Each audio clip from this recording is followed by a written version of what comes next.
Pennywise is back to start a new cycle of horror that brings the losers home in an effort to defeat it for good. Yippee-ki-yay movie lovers, I'm Jan, and in this video we're diving deep below Derry to discuss the ending of It Chapter 2, the fate of the losers and the evil clown, and the secret Maturin turtle Easter egg in the ritual of CHUD that everyone missed. Keep watching for details about a special Pennywise giveaway and, of course, spoilers ahead.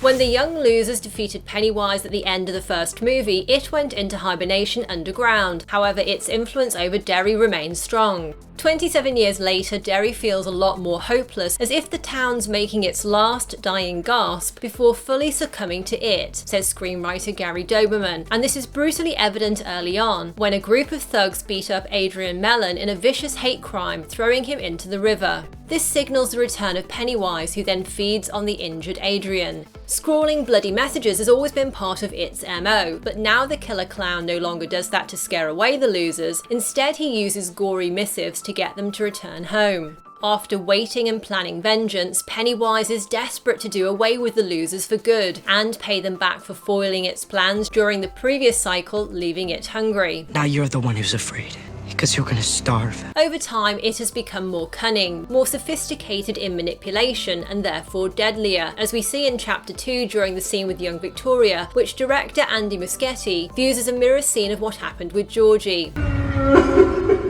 Why are you crying? No one wants to play anymore.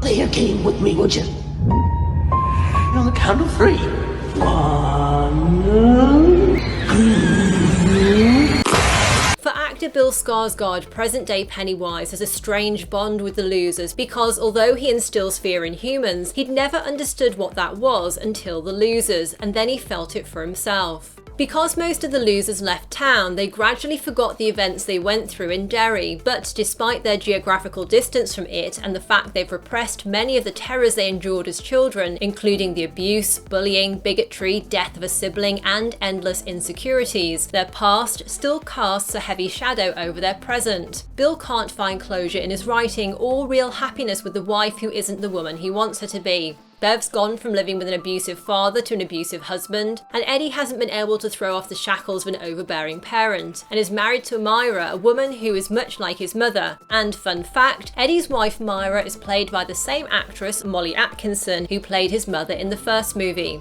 The wounds left by it may not be as fresh as they were 27 years ago, but the trauma the young losers experienced then still marks their everyday lives in unconscious ways, and is brought painfully to the surface when they get a call from Mike, the only one who stayed in town and never forgot Pennywise. Each member of the childhood club suffers a traumatic reaction to Mike's call, with Bill, for example, suddenly feeling pain in his hand from the blood oath he made with the others as a child. Out of those who left, Stan has the most harrowing reaction, and I'll discuss that together with his letter to the others later in the video. The losers' Chinese restaurant reunion brings memories of Pennywise flooding back, and their freaky fortune cookie hallucinations cause a rift in the group.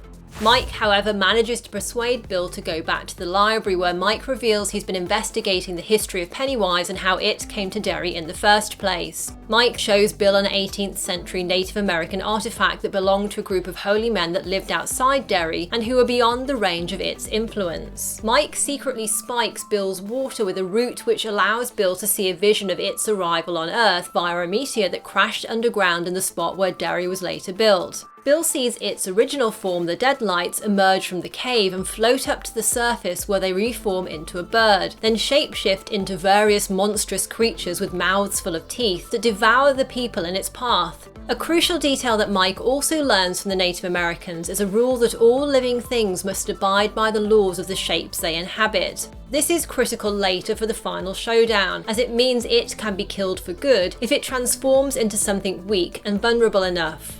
There's also a very cool Easter egg in this scene, which is a twist on the cosmic turtle from Stephen King's original novel, where Mike calls the root the Native American tribe gave him their sacred Maturin. It's an interesting detail that's very hard to catch, as Mike says the name quite quickly, and the mention of Maturin's name seems to indicate that the cosmic turtle is trying to help the losers by revealing its weaknesses. There's a few other turtle Easter eggs in the first movie, and in Chapter 2, a turtle also shows up on a desk when Ben revisits an old classroom. And when the camera turns in that scene, it looks as if a globe of the Earth is sitting on the turtle's back, which is pretty appropriate because, for those who don't know, Maturin is a benevolent interdimensional entity from King's Macroverse that created the universe by vomiting it up.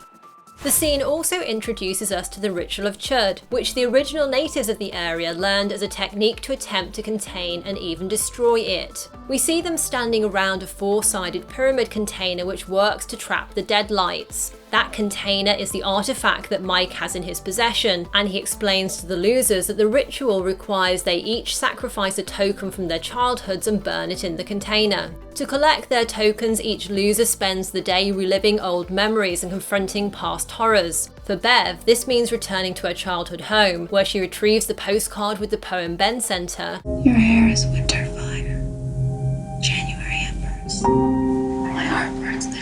And she also encounters Mrs. Kirsch transforming into a giant grotesque witch and an apparition of a man turning into Pennywise. Bill recovers the paper boat from the drain where his little brother was taken as a child, and is reminded of the guilt he's been hiding about the day Georgie died. Richie's token is a coin from the arcade where he used to play games as a kid, and where in a flashback we discover he was bullied by Henry Bowers and his cousin who called him gay. Richie ends up back in the park by the Paul Bunyan statue, which Pennywise brings to life to attack him when he taunts him about hiding his sexuality. Eddie's token is his inhaler, where he meets the creepy old pharmacist again and a now grown-up Greta. He also has a horrifying encounter with a leper monster like the one that attacked him as a child outside the Neibolt house in the first movie. Ben's token is the yearbook page that Bev signed for him in Chapter 1, and Mike's is the rock that Bev threw at Henry Bowers to save him from the bully.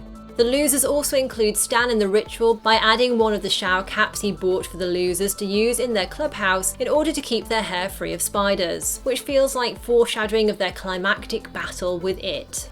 The losers then commence the main part of the ritual by burning the tokens and chanting the phrase, "Turn light into dark." This summons the deadlights into the artifact. However, the container immediately swells up with a huge red balloon which fills the space until it bursts, revealing Pennywise. The clown taunts them that their silly ritual will never work, as when the Native Americans tried it, they all died. Pennywise then reveals that Mike knew that all along and hid the truth from the others by scratching out the artifact's drawing of the deadlights, killing the tribe. Mike explains the mistake the Native Americans made was that they didn't believe they could defeat it, but Pennywise starts attacking the losers, and once again they're split up and sent off to endure a psychic battle of wills with it, who confronts each one with some of their personal fears. Beverly is thrown back into the school bathroom stall where, as a kid, she was bullied by Greta and other girls who poured watery trash all over her. This time the stall fills with blood, evoking the blood-soaked bathroom scene from the first movie.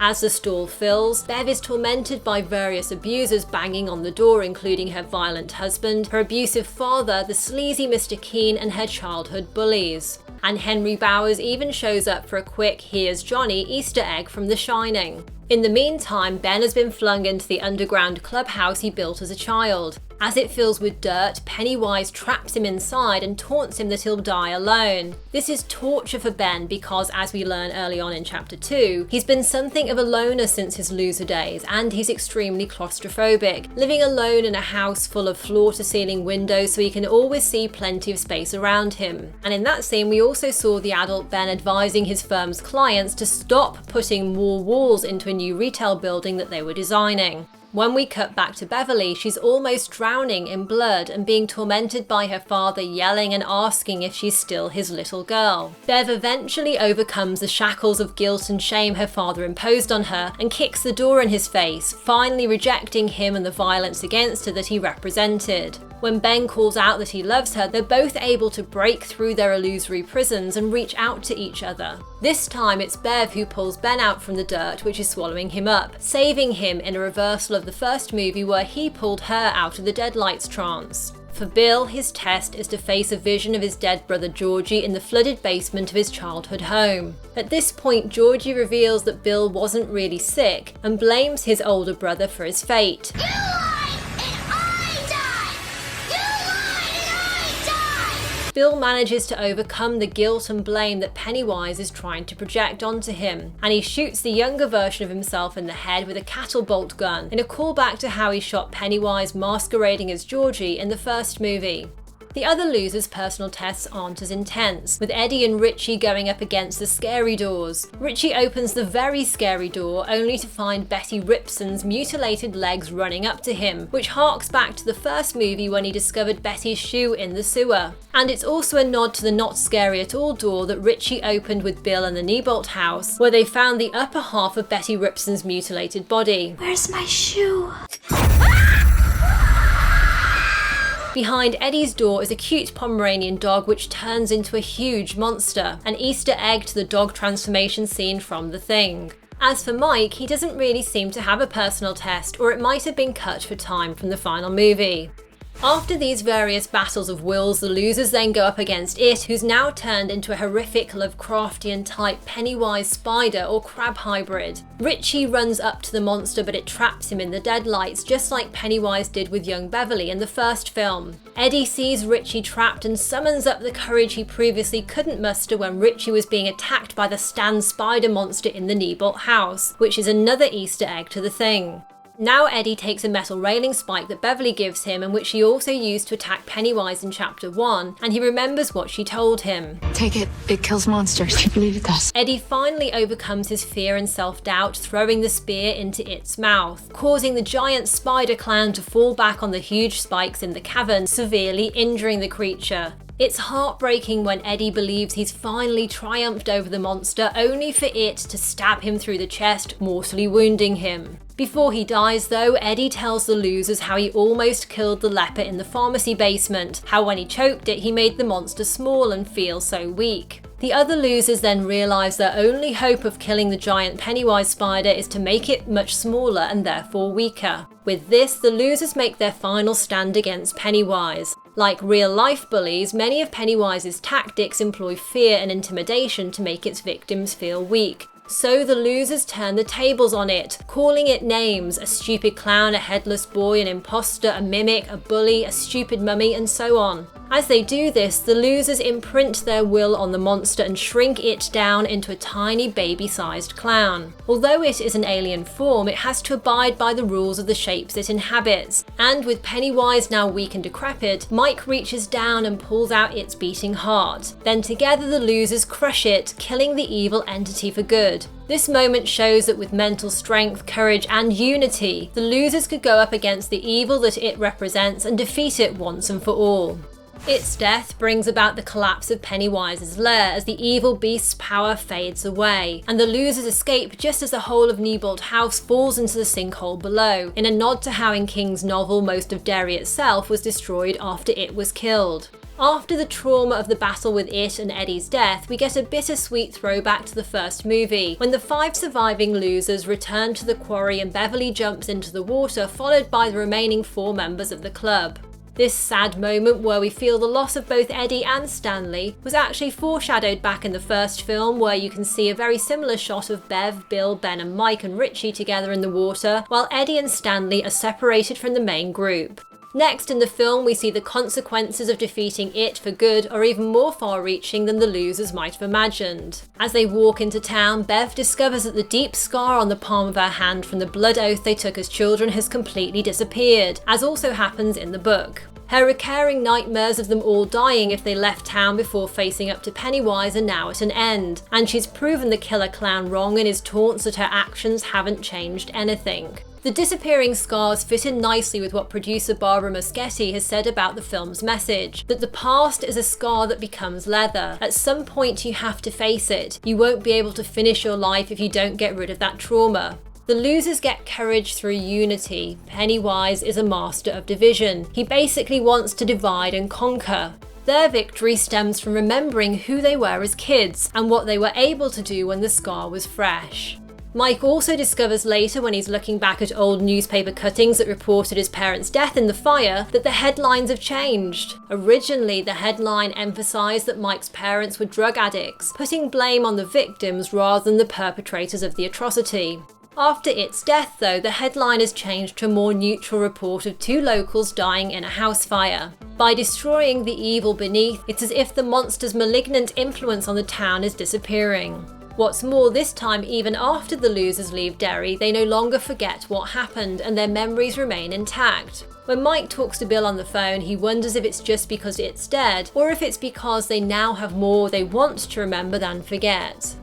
Before the film ends, we also discover that Stanley wrote a letter to the losers before taking his own life. The letter explains how Stan believed that what he did gave the losers the best chance against it, as he knew that he was too terrified to go back to Derry. Stan tried to repress his memories of Pennywise in his life, but when Mike calls, Stan tries to push back with questions, hoping to buy time. But it seems like he was always expecting this moment, and he simply says, "It's come back, hasn't it?" Although all the losers were terrorized by Pennywise as kids that summer, Stan perhaps suffered the worst when he was almost eaten alive after it separated him from the rest of the group in the sewers. Pennywise had his huge razor-sharp jaws wrapped around Stan's face, and for him that memory was just too terrifying and he couldn't face it again. Always the most rational member of the group, in his letter Stan explains that he made what he saw as the most logical move and took himself off the board. By bringing the number of losers alive down from 7 to 6, in his view they could remain united, which they wouldn't have done if he hadn't returned to Derry.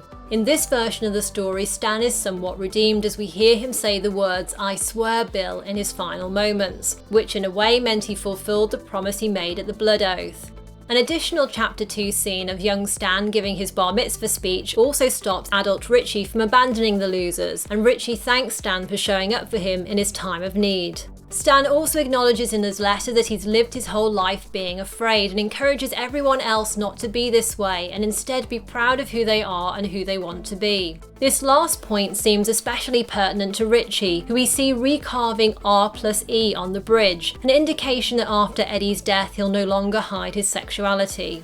But the point also relates to the other losers. Mike finally decides to leave Derry for a new life, and Bev and Ben are now together in a happy, healthy relationship, with Bev's endless nightmares replaced with beautiful dreams. For Bill, defeating it for good means he's now able to move on from the ending of that screenplay he couldn't finish, and he's now actually writing the first chapter of a new story. In fact, that story we see on screen is actually a passage from Stephen King's novel It. Now, if you'd like a chance to win some of these awesome Pennywise Funko Pops, make sure you're subscribed and leave a comment with your thoughts about the movie and click the Gleam link to register your details. The giveaway runs until the end of this month and the winner will be contacted via email. If you enjoyed this, then a like is hugely appreciated, and why not unleash your inner movie lover and join me every week to discuss new movies, including the upcoming Shining sequel, Dr. Sleep. The Lion King giveaway winner has been contacted, so check your notifications and send me an email so I can send you the prize. Thanks for watching and see you next time. Yippee-ki-yay, movie lovers!